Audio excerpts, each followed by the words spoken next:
respétela dentro de ese término, ¿me explico? Así es que nunca agarre otro concepto más allá de lo que debe agarrar. De tal manera que de repente pues empezaron a creer toda la gran cosa, ¿no? Y usted hablando de pastores, un pastor de Corea. Por el amor de Dios, no me confunda. Entonces, fíjense, es algo muy importante esta base que le estamos dando precisamente por lo mismo. Porque yo quiero, y el anhelo más grande de mi corazón es que todos ustedes puedan fluir en esa unción del Espíritu Santo. En la unción en que si usted va a una casa y ora por un enfermo, se va a ver ahí un milagro creativo. No necesariamente de una X persona, ¿me entiende? Y ahorita estamos enseñando a todos los de Guadalajara, ¿sabes qué? Ahora, tú oras por los enfermos, y tú oras por los enfermos, no se trata de un ungido, tú también eres ungido, tú tienes la unción. Una unción específica, a lo mejor diferente a la unción en el sentido de que tienes una unción ministerial diferente, pero una unción del Espíritu Santo igual a la de un pastor, no puede tener. ¿Sí me explico? La unción para deshacer las obras del diablo es igual a la de un pastor. La unción ministerial es lo que varía nada más. ¿Me explico? Ok. Eso fue solamente un comercial. Entonces fíjense que nos quedamos. Dios hablando a través de visiones en Abraham. Dios hablando a través de simbolismos o sentido figurado. Isaías 14, versículo 10. Esta persona me dijo, está hablando de Jesús, hermano. ¿Y quién te dice que está hablando de Jesús? Le dije, ¿por qué me dices que está hablando de Jesús? Porque dice que bajó al Seol, hermano. Espérate. Le digo, no todo lo que habla de Seol habla de Jesús, por Dios. Él creía que todo lo que hablaba de Seol y bajó al Seol habla de Jesucristo, hermano. No. Aquí está hablando de Seol y está hablando del diablo. No está hablando de Jesús. Y como triple referencia no existe, inventaron que estaba hablando de Jesús. No es así. Correcto, no es así. Así es que nunca agarre una triple referencia para inventar algo usted. Agarre la doble referencia que es la Biblia, que Jesús siempre habla de parábolas. Estoy hablando del grano de mostaza, hijo mío, pero te estoy refiriendo a que es el reino de Dios, ¿sí o no? Siempre Jesús habla de doble referencia. La tercera cosa que puede hacer usted, no como triple referencia, es que usted lo aplique a usted. A mí me conviene sembrar, porque dijo Jesús que el reino de los cielos se asemeja a eso, a un hombre que siembra, yo siembro, y yo creo que el reino de Dios es palpable aquí en la tierra en mi vida, y yo cosecho respecto a lo que siembro. Entonces eso es ya aplicable a usted, pero no es triple referencia. Usted lo aplica a usted. Inclusive hay cosas en la Biblia que no le aplican a usted, ¿ya sabían? Hay cosas en la Biblia que no le aplican, pero hay cosas en la Biblia que sí le aplican. Dios hablando a través de simbolismo. Estamos claros, ¿verdad? Que Dios habló a través, hablando de un rey natural, pero también habló de el diablo, Satanás el diablo en Isaías 14. Está captando cómo Dios habló también de esa forma, de esa manera, a través de simbolismos. Luego, fíjense bien. Dios hablando a través de simbolismos o sentido figurado, que es la misma, de sucesos que acontecerían en el futuro. Y para eso vamos a poner un caso que ni modo va a salir a relucir. Ezequiel 19. No quería tomarlo como referencia. Que no se acordaron ustedes de su pasado. Pero bueno, es algo bíblico, no la viene. Tenemos que hacer referencia. Ezequiel 19, aquí Dios está hablando de simbolismos, figuras, y menciona, fíjense lo que menciona, algo muy importante. Dice, y tú levanta endecha sobre los príncipes de Israel, y dirás, ¿cómo se echó entre los leones tu madre, la leona? ¿No van a quedar por evolución? No sé qué van a quedar por evolución. Sí. Okay. ¿De qué está hablando, hermano? Entre los leoncillos crió sus cachorros. No vamos a hablar de eso. E hizo subir uno de sus cachorros, vino a ser leoncillo y aprendió a arrebatar la presa y a devorar hombres. Y las naciones oyeron de él, fue tomado en la trampa de ellas y lo llevaron con grillos a la tierra de Egipto. Fíjese bien, ¿qué pasó? Dice que un leoncillo de una mentada leona, que ese leoncillo devoró hombres, es decir, se portó mal, para que me entiendan. Y luego dice que las naciones oyeron de él y fue tomado en la trampa de ellas y lo llevaron caudillos a la tierra de Egipto, es decir, lo llevaron preso. ¿De qué está hablando, hermano? ¿Tiene un simbolismo acaso respecto a Jesús? ¿Habla de Jesús, hermano? ¿Cuál es ese sentido figurado del cual habló el profeta Ezequiel? ¿A qué se refería, hermano? Si usted lo verifica, más adelante está, en el versículo 5 está hablando de otra cosa, fíjense. Viendo ella que había esperado mucho tiempo y que se perdía su esperanza, tomó otro de sus cachorros y lo puso por leoncillo. Y él andaba entre los leones, se hizo leoncillo, aprendió a arrebatar la presa y a devorar a hombres y empezó a destruir, para que me entiendan. Saqueó fortalezas, asoló ciudades y la tierra fue desolada. Cuando había, dice, y cuanto había en ella, al estruendo de su rugido se arremetieron contra él las gentes de las provincias alrededor, extendieron sobre él su red. Y en el foso fue apresado y lo pusieron en la jaula y lo llevaron en cadenas y lo llevaron al rey de Babilonia. Está hablando de dos leoncillos, ¿verdad? Pero fíjese bien, la pregunta es, ¿a quién se refería el primer leoncillo, hermano? Se refería a Adán y el segundo se refería a Jesús, porque a Jesús se le denominó el león de la tribu de Judá. ¿Será así? Fíjese bien, no toda la Biblia que te habla de león se refiere a Jesús, para que me entiendan. Es importante que usted lo entienda eso. Dios hablaba a través de simbolismos a su pueblo, de hechos que estaban por acontecer a lo mejor dentro del próximo año.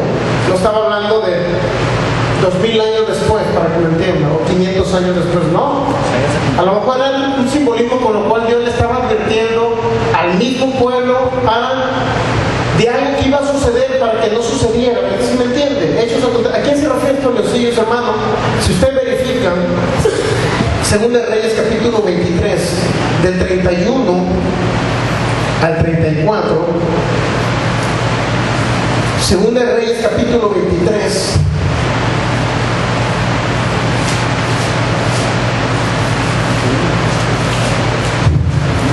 fíjense bien lo que dice ahí. Segunda de Reyes 23, de 31 al 34, dice así.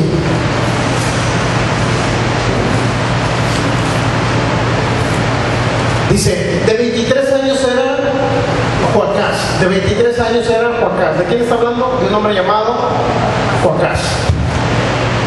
Cuando comenzó a reinar y reinó 3 meses en Jerusalén, el nombre de su madre fue Hamutal, hija de Jeremías de Libna, y él hizo lo malo ante los ojos de Jehová conforme a todas las cosas que sus padres habían hecho.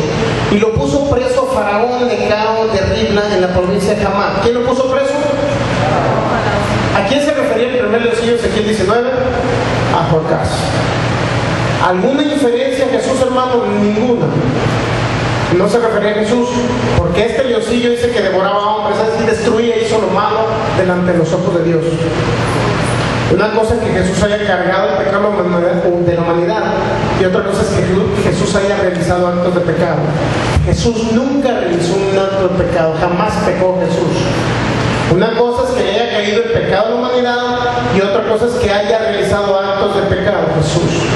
Le digo porque desafortunadamente una parte de la Iglesia de Cristo cree que Jesucristo dice que se hizo homosexual, para que me entiendan. Cuando lo agarre la patada, no sé. Hermano, en amor yo te digo que Jesús llevó el pecado, no llevó los actos de pecado. Una cosa es llevar la naturaleza de pecado y otra cosa es llevar los actos de pecado. ¿Está captando el asunto? Jesús jamás cometió un acto de pecado a pesar de haber ido al Seol como un pecador. Fue como un pecador, pero nunca cometió un solo pecado. Fue por la naturaleza de pecado y no por los actos de pecado. ¿Está captando? Jamás él cometió un solo pecado. Eso lo registra la Biblia. En la cruz del Calvario, en las 3 horas de tiniebla, ahí le cayó el pecado de la humanidad. El pecado, no los pecados. ¿Está captando? Una cosa es el pecado y otra cosa son los pecados. Una cosa es la naturaleza de pecado y otra cosa son los actos de pecado. Por favor, capte ese asunto. Por eso muchos no creen en la palabra, porque muchos exageran en este sentido. Regularmente por ahí dice que estaba una persona que estaba predicando precisamente de que Jesús llevó el pecado, y como la persona no quería entender, por ahí le están, no sé si le están cortando el pelo a una persona y al peluquero le está diciendo, mire, Jesús se hizo pecado por ti. Y como no entendió la persona, dice, pues voy a ir todavía más duro con él. No, pues fíjate que Jesús se hizo homosexual por ti. Por Dios. ¿Sabe por qué lo dijo? Para exagerar y que la persona creyera en base a eso. Nadie te va a creer con una mentira. La gente te va a creer porque tú hablas una verdad bíblica, no porque hablas una mentira. Si tú quieres exagerar, exagera lo que quieras. Ustedes exageran. Pero si no es bíblico, no exageren, por Dios. Si usted habla con el hecho que usted diga que Jesús llevó el pecado, no los pecados, el pecado de la humanidad, entonces la gente va a creer por esa sola razón, va a tener fe en lo que Jesús hizo por él. Yo no creo que Jesús es homosexual, no creo que jamás haya cometido un acto de pecado, ni aquí ni en el infierno. Porque decían, por allá en el infierno lo andan abusando, hermano. El Hades significa abusos. Sí es cierto que significa abusos, pero una cosa es un abuso de ese tipo y otra cosa es un sufrimiento espiritual. No confundamos. ¿Correcto? Aunque se vaya para atrás. Eso es lo bíblico. Jesús no cometió un solo pecado, solamente llevó la naturaleza de pecado de la humanidad. Ni en el infierno creen lo que cometió ese tipo de actos aberrantes como se nos han dicho Jesús. En el infierno fue torturado, sabemos. Pero una cosa es que haya sido torturado, otra es que haya sido violado, como dijo usted. Ese pastor, como se llama. Una llave. Agárrenme. Hay que ser bíblicos, ¿estamos de acuerdo? Bíblicos. Muy bien. Entonces nos quedamos en 2 de Reyes, capítulo 23, versículo 31 al 34. El 34 dice: entonces Faraón Necao puso por rey a Ezequías, hijo de Josías, en lugar de Josías su padre, y le cambió el nombre por el de Joacim. Ahí está hablando del segundo Leoncillo, para que me entiendan. No significa ni se refiere a Jesús, el segundo Leoncillo, solamente se refiere a Joacim. Si vemos 2 de Reyes 24, versículo del 12 al 14, usted va a ver el segundo leoncillo aquí. 2 de Reyes 24, del 12 al 14. Dice: entonces salió Joaquín, rey de Judá, al rey de Babilonia, él y su madre, sus siervos, sus príncipes y sus oficiales, y lo prendió, el rey de Babilonia en el 8º año de su reinado. ¿Qué significa? Que el rey de Babilonia tomó preso a un hombre llamado Joacim, y el rey de Egipto tomó un hombre preso llamado Joacás. Hasta ahí se cumplió la profecía de Ezequiel 19, hermanos. ¿Qué relación tiene con Cristo? Ninguna. Ahí está la doble referencia. Triple referencia se la atribuyeron a Jesús. Hicieron una tontería con ello. Pues afortunadamente lo digo. Hermano, ya deje ese odio, ese resentimiento. Lo digo para que usted no caiga también en ese tipo de errores, ¿ok? Estamos enseñándole para que usted se sepa defender de las falsas doctrinas. Eso es importante. Números 24, Dios habló y trató al pueblo también en otra manera de simbolismos. Aquí hablando de leones, habló de 2 príncipes de Israel. Pero si usted verifica en Números, capítulo 24, se va a dar cuenta que al pueblo de Israel también lo trató a través de un simbolismo. Números 24, versículo del 1 al 9. Dice: cuando vio... Más bien, vamos a Números 23. Números 23, del 23 y 24, dice: porque contra Jacob no hay agüero ni adivinación contra Israel, como ahora será dicho de Jacob y Israel, lo que ha hecho Dios. ¿De qué se trata Números 23? Está hablando cuando le dijo a Balaam que maldijera al pueblo de Israel. Números 23, 24. Aquí el pueblo que como león se levantará, y como león se erguirá, no se echará hasta que devore la presa. ¿De qué está hablando aquí, hermano, cuando habla de un león? ¿Se da cuenta que se refirió al pueblo de Israel? ¿Está captando que no habló de Jesús? ¿Sí o no está captando ese asunto? No sé qué le han puesto allá.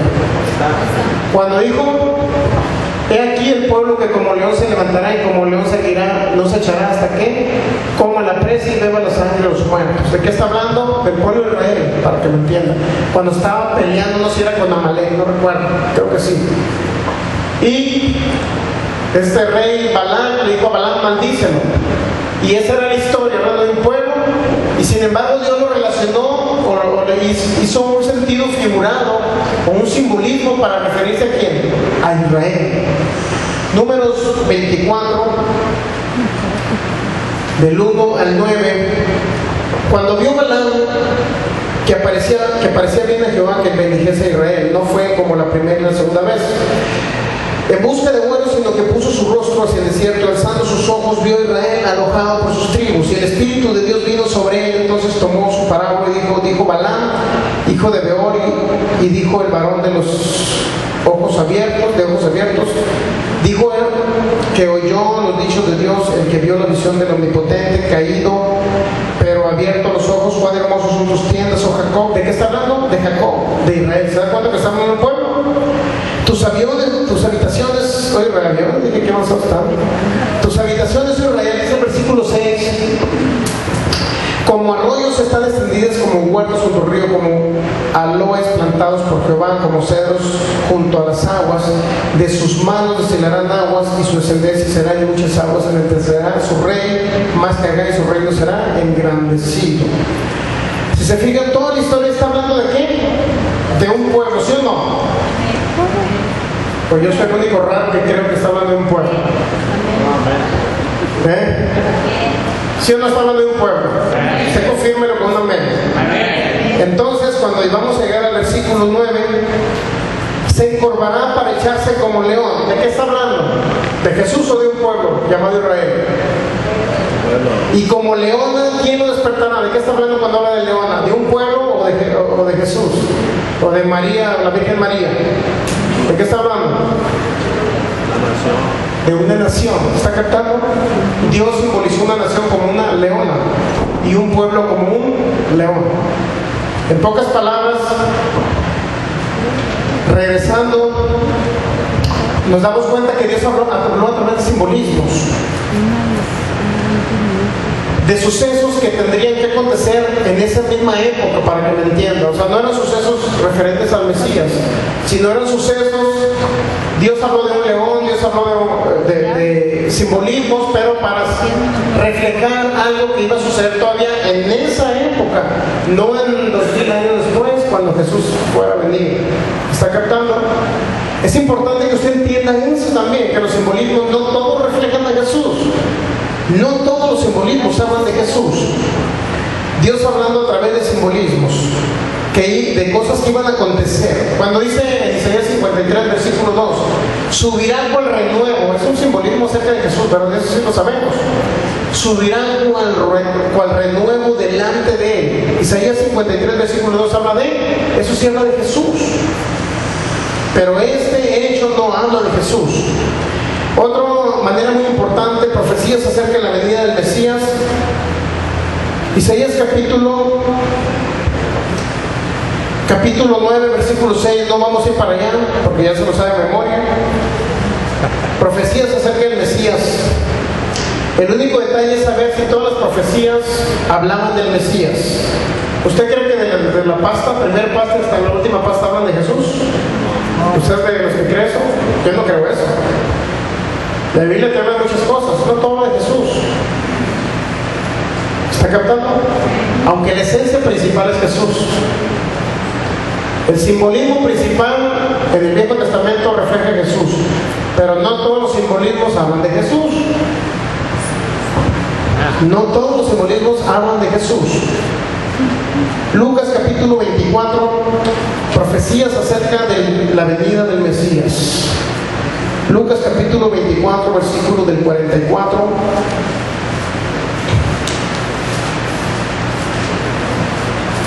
Ya vamos a terminar, ¿no? Para que no se me enfade. Lucas 24, versículo 44. Estas son las palabras de Jesús. Dice, y les dijo, estas son las palabras que os hablé estando aún con vosotros, necesario que se cumpliese todo lo que está escrito de mí en la ley de Moisés, en los profetas y en los salmos. Estamos de acuerdo que Jesús dijo esas palabras, ¿verdad? Dijo que era necesario que se cumpliese todo lo que está escrito de Él. ¿Dónde? En la ley de Moisés, en los profetas y en los salmos. Dijo Jesús que era necesario que se cumpliese todo lo que está escrito de Él en la ley de Moisés, en los profetas y en los salmos. ¿Qué simboliza eso? ¿Que todo habla de Jesús? Eso no quiso decir Jesús, no lo capta de esa manera. No dijo Jesús, toda la Biblia, hermanos, está hablando de mí. No dijo eso. Que era necesario que se cumpliese todo lo que se escribió acerca de Él. Todo lo que se escribió acerca de Él. Es decir, cualquier cosa que se escribió de Jesús se tenía que cumplir. Pero cualquier cosa que no se refería a Jesús, a lo mejor se iba a cumplir en otra época, sobre otras cosas, sobre otras bases.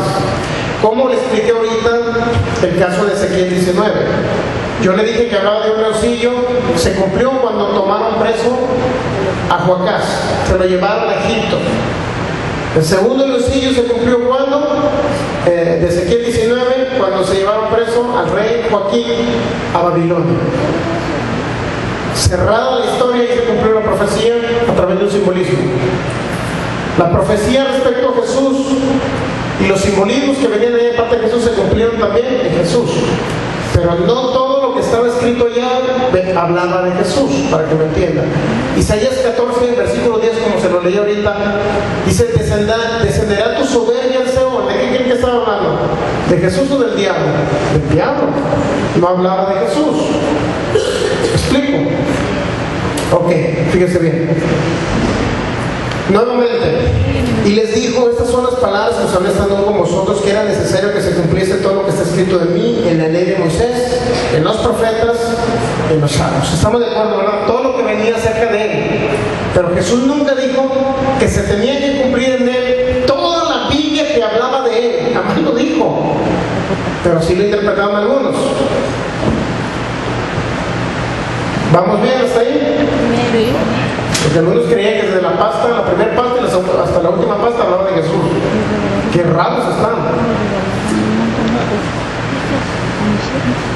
No fueron a la primaria ellos. Acuérdense que les estoy enseñando el ABC. Estoy enseñando las vocales. No me acuerdo, estamos inventando nuestro edificio, nuestra casa. Es importante que entendamos eso. Y no se trata esto de teología, porque luego les metieron la idea errónea que ustedes no tienen que escuchar otra cosa. Digo, idea errónea en el sentido de que dijeron: ¿para qué estudias tanto? Te vas a volver un teólogo chafa. Esa es la idea errónea. Pero no se trata de teología chafa, se trata de escudriñar las escrituras. ¿Por qué creen que los eruditos de 1372, un hombre llamado John Wilkie, ¿por qué creen que se salió del sistema romano católico? ¿Por qué creen? Que repelió todo un sistema y él dijo: el justo por su fe vivirá. Estaba en contra de las indulgencias. ¿Por qué creen? ¿Por qué creen que fue salvo? Porque él estudió la Biblia, la escudriñó, se opuso a un sistema religioso.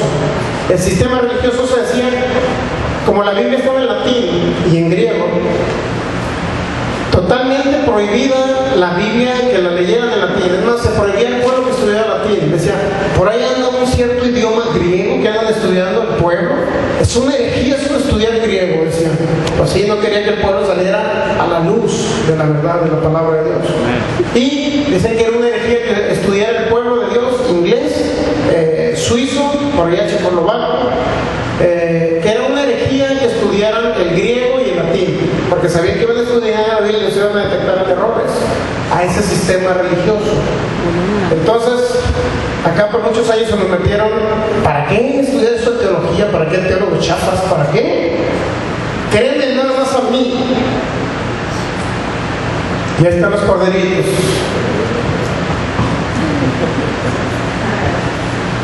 Se va al hoyo el líder, se van a ir también los corderitos, porque nunca escudriñaron. No tuvieron el libre albedrío de decir, mira, te doy los elementos para que escudriñes, hermano. Escudriña. Porque yo puedo en un momento dado cometer un error y tú me vas a corregir. ¿Estamos de acuerdo, sí?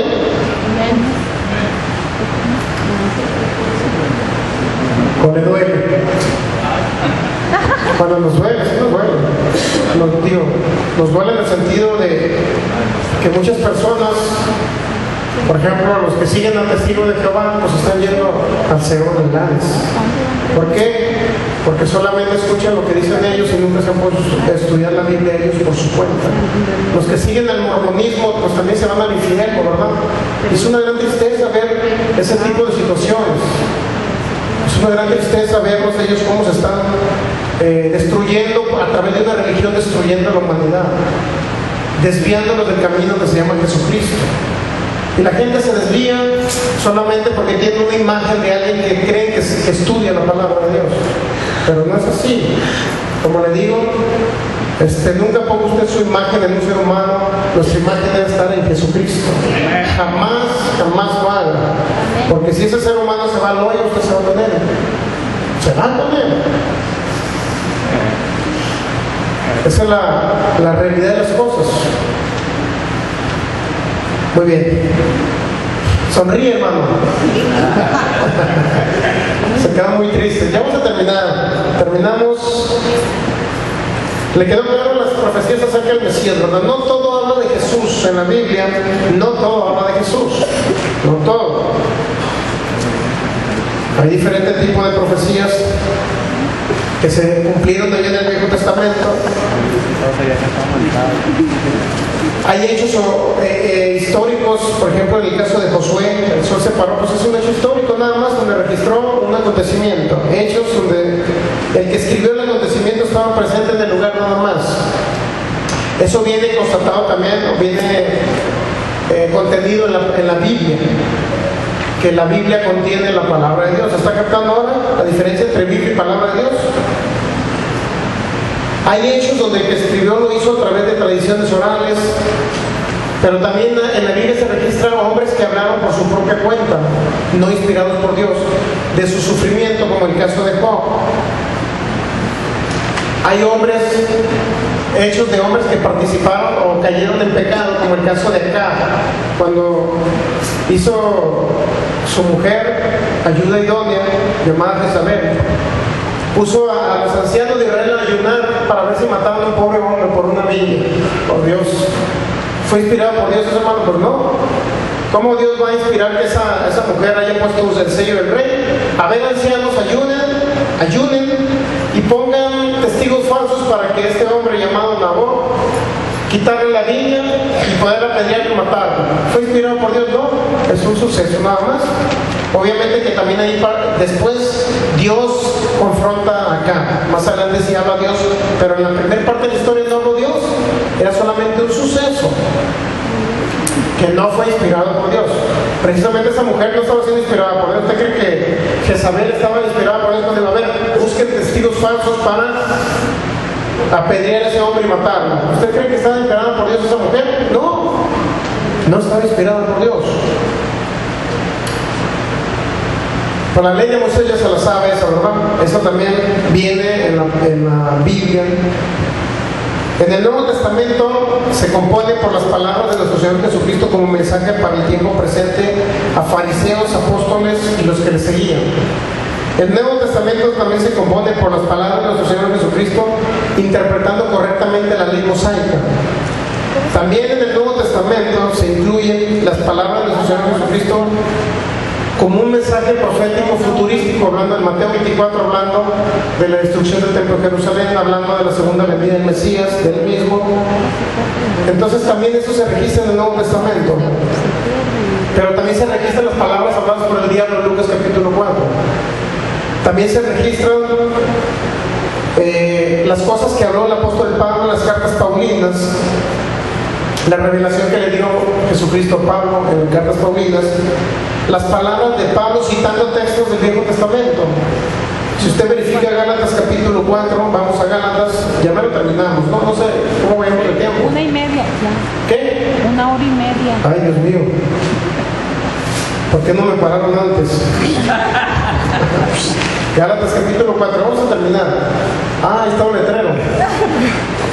Ahí va, ya termino, Disculpa porque ya ustedes tienen que trabajar, ¿no? Gálatas capítulo 4, versículo 27.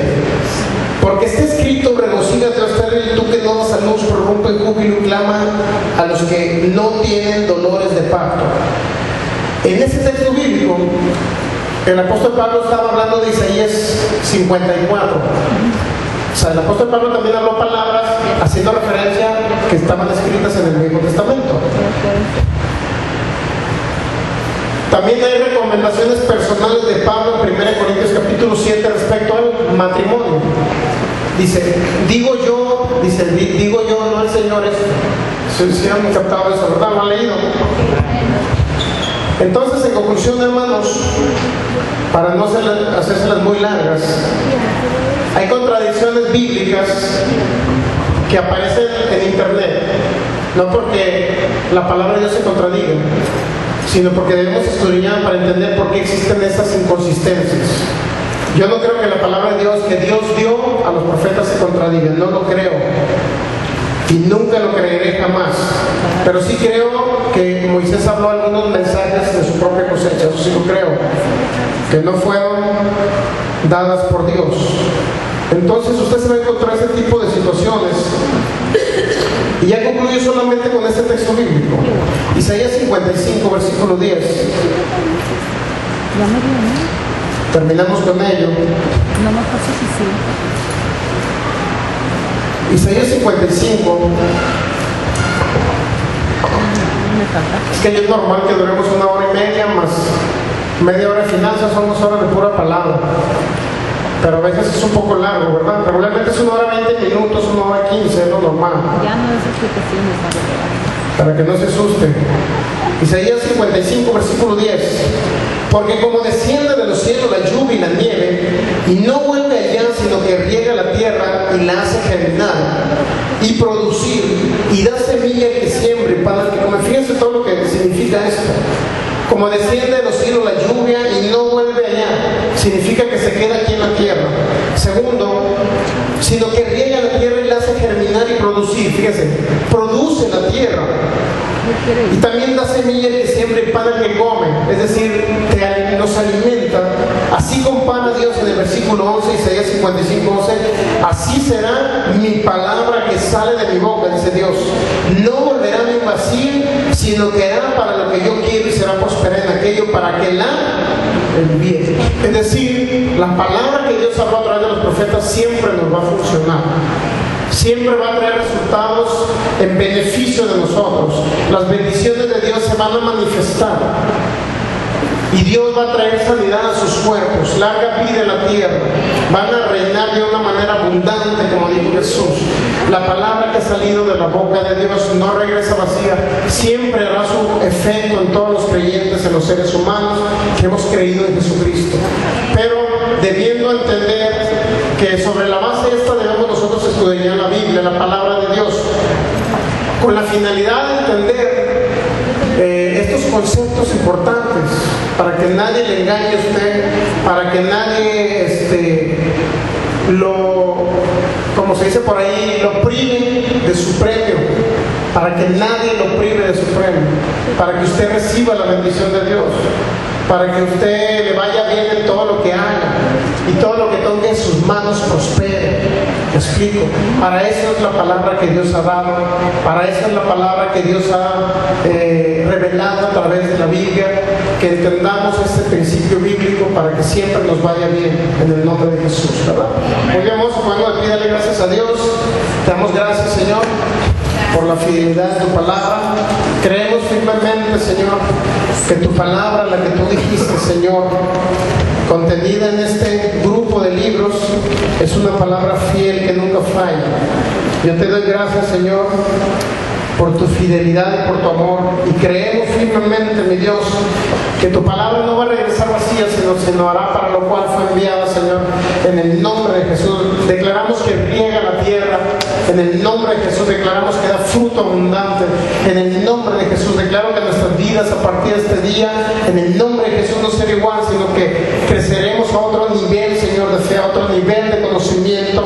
En el nombre de Jesús, para permanecer siempre en tu reino, mi Dios, que es lo principal. Y Espíritu Santo, te damos honra, Señor, a través de tu palabra. Te damos honra, Espíritu Santo, entendiendo, Señor, también que hubo errores de seres humanos donde tú no hablaste, Espíritu Santo. Hemos entendido eso, Señor, y hemos respetado tu palabra, Espíritu Santo. Por amor a ti, Señor, lo hemos hecho y lo seguiremos haciendo en el nombre de Jesucristo.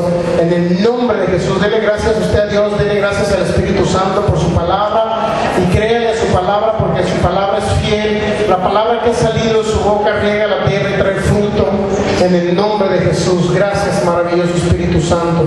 Gracias, Espíritu de Dios. En el nombre de Jesús. Amén. Muy bien, dejo aquí el lugar, pastor.